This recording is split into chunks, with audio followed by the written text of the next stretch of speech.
Professor Alex Douro. Na aula de hoje falaremos sobre fontes de energia renováveis.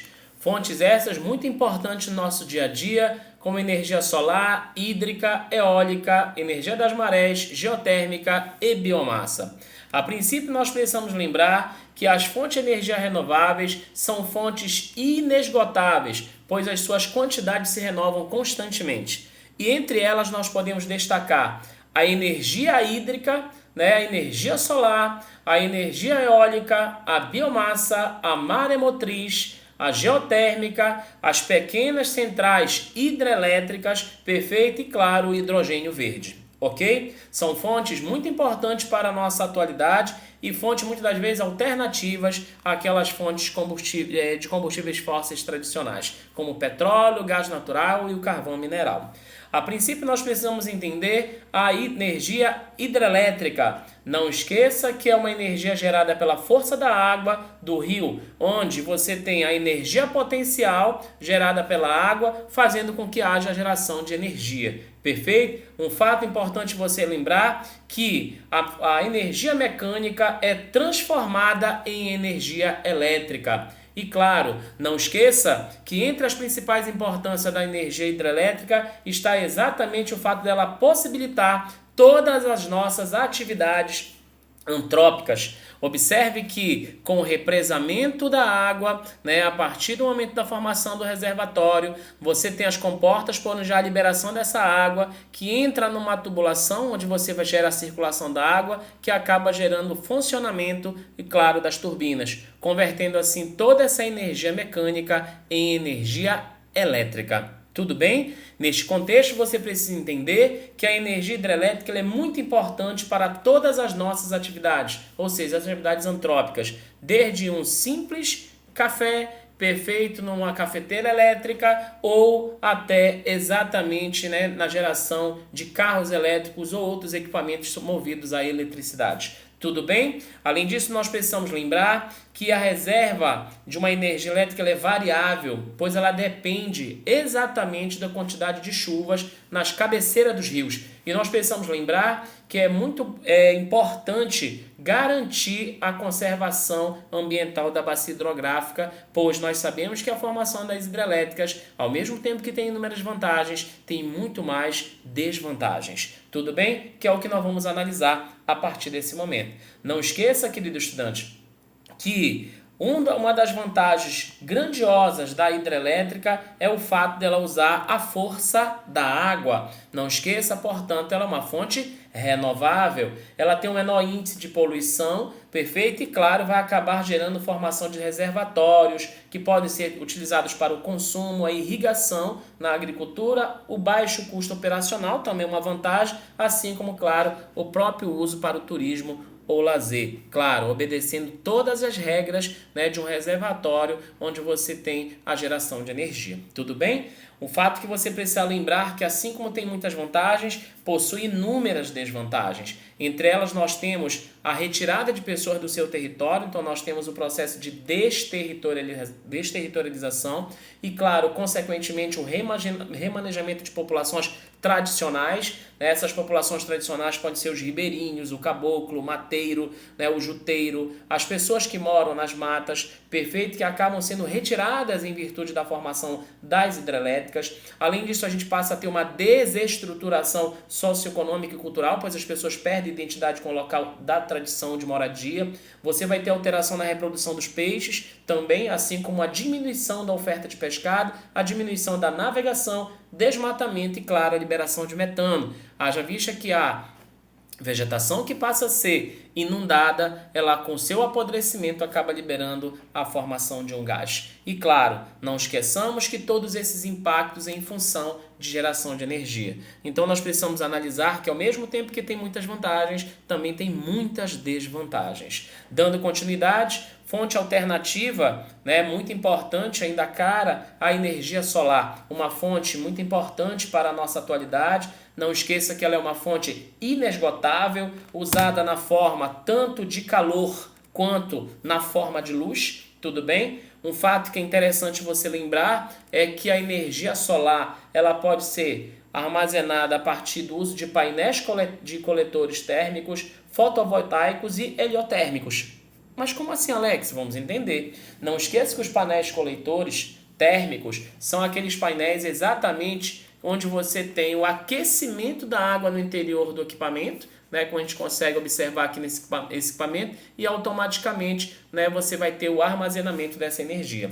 Além disso, você tem o fotovoltaico, muito importante para a nossa atualidade. Nessa você tem a interação entre a radiação solar e os semicondutores para poder gerar a concentração e, consequentemente, o uso de energia. E, claro, nós temos a heliotérmica, muito importante também para essa formação da energia solar, onde nela você vai perceber claramente o uso da energia solar concentrada a partir de espelhos. Você vai ter espelhos que vão direcionar aquele raio solar ou aquele calor para um ponto único, gerando assim, portanto, né, também formação de uma energia.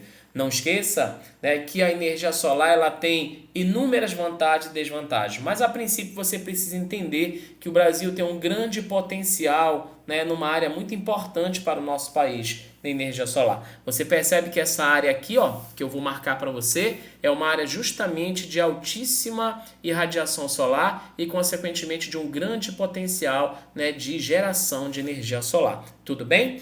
Vamos às vantagens e desvantagens. Nós precisamos lembrar que essa fonte solar ela é uma fonte renovável, é não poluente, exige menor área para o processo de construção se comparado a uma hidrelétrica e, claro, tem em abundância. Entre as principais desvantagens, nós podemos destacar o custo elevado para a instalação, né, da energia solar, a forte dependência climática, então ela é intermitente, ou seja, vai depender das relações climáticas, possui uma baixa capacidade de armazenamento de energia, ok? E, claro, um baixo rendimento elétrico, mas mesmo assim é uma alternativa, né, de energia que pode combater o alto índice de poluição, haja vista que vai substituir em parte aquelas energias utilizadas a partir de combustíveis fósseis. Tudo bem? Nessa mesma lógica, nós temos a energia eólica, também uma fonte inesgotável, produzida pelo vento, né, onde você tem energia mecânica, né,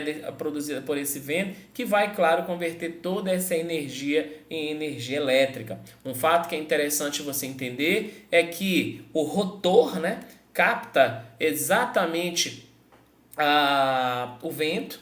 Esse rotor, ao captar o vento, a partir desse momento você vai ter a movimentação das pás, e com a movimentação dessas pás você passa a ter o gira exatamente desse equipamento, fazendo com que, na verdade, nós possamos ter, acima de tudo, a energia, né, sendo convertida pelo gerador, energia mecânica e energia elétrica. Em outras palavras, o rotor capta o vento, as pás entram em movimento e o gerador converte a energia mecânica em energia elétrica. Muito importante, portanto, para o nosso dia a dia. Haja vista que essa fonte eólica ela é uma fonte renovável, também não poluente, mais barata se comparada à formação de hidrelétricas e outras fontes de energia e, claro, além da abundância e o fato de poder gerar emprego para as pessoas que fazem a manutenção e para as áreas onde há a instalação das áreas, né, os aerogeradores exatamente da geração de energia eólica. Tudo bem? Não esqueça que também nós temos entre desvantagens o custo elevado para a instalação, a forte dependência climática, então ela é intermitente, então ela vai depender das condições climáticas, possui uma grande poluição sonora, haja vista que há uma grande movimentação do rotor, consequentemente, né, o funcionamento do gerador, nós temos a alteração da paisagem e, claro, acima de tudo, a redução da revoada, que seria o bando, né, de pássaros local. Haja vista que essas aves, né, constantemente passando por essas áreas, né, elas vão perder as suas vidas, né, em contato com o rotor, ou com as pás, ou com qualquer outra área dos aerogeradores de energia. Tudo bem? Espero que você continue aí e observe lá agora a biomassa. Não esqueça que a biomassa também é uma fonte renovável, orgânica, né, usada na produção de energia. Ela é interessante, pois dela você pode obter através de lenhas, algas, alimentos, bagaço de fezes e até de resíduos agrícolas. Nós precisamos lembrar que a partir da biomassa nós podemos produzir biogás, biocombustível, bioéter, óleos vegetais, o próprio etanol e, claro, o biodiesel. Tudo bem? Portanto, a biomassa também é muito importante para o nosso dia a dia. Um outro fato que nós precisamos lembrar é que a biomassa também possui vantagens muito boas para nós. Pelo fato dela ser uma fonte renovável, ela gera menor índice de poluição, é barata, tem abundância e também gera emprego a partir do momento que você tem o manuseio e, claro, a fabricação de fontes de energia ou áreas de energia a partir da biomassa. Tudo bem? Entre as desvantagens nós podemos ter o próprio desmatamento, assim você vai ter perda da mata natural, vai ter erosão, que é o desgaste do solo, a lixiviação, que é a lavagem do solo pela água da chuva, a laterização, que seria a perda do material orgânico, o assoreamento, que seria o aterramento do fundo dos rios, assim como a desterritorialização, o menor armazenamento também, né, porque não tem condições de você armazenar em grande quantidade a biomassa e, claro, o baixo rendimento. Mas mesmo assim é uma fonte muito importante, haja vista que ela gera o menor índice de poluição. Tudo bem? Além desta fonte, nós podemos destacar a energia que vem do oceano, né? A gente pode gerar energia a partir das ondas, né? Que são as famosas maremotriz, né? Ou onda motriz. Não esqueça que é uma fonte também renovável, que vai ser obtida pelo movimento das águas oceânicas, tudo bem? O fato interessante que você precisa lembrar é que essa energia vem das ondas, das marés e das correntes marinhas, como a gente consegue observar na imagem em questão.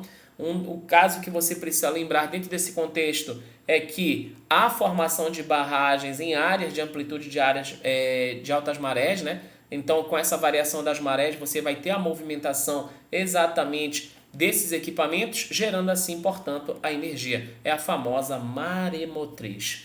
Entre as principais vantagens da energia oceânica está o fato dela ser renovável, não tem poluição, exige menor área para a sua construção e, claro, é independente. Você pode instalar em qualquer área oceânica e, claro, não vai depender das relações climáticas e apenas vai depender da movimentação das marés. Tudo bem? Aí, entre as desvantagens, você precisa recordar que ela é uma fonte bastante onerosa, reduz a navegação, porque você vai instalar equipamentos, né, exatamente aí no fundo desses mares e oceanos, então vai reduzir a navegabilidade, possui a necessidade de grandes amplitudes de marés, ou seja, possui a necessidade de variação de marés, aí há uma deterioração dos materiais, os materiais passaram a ser deteriorados.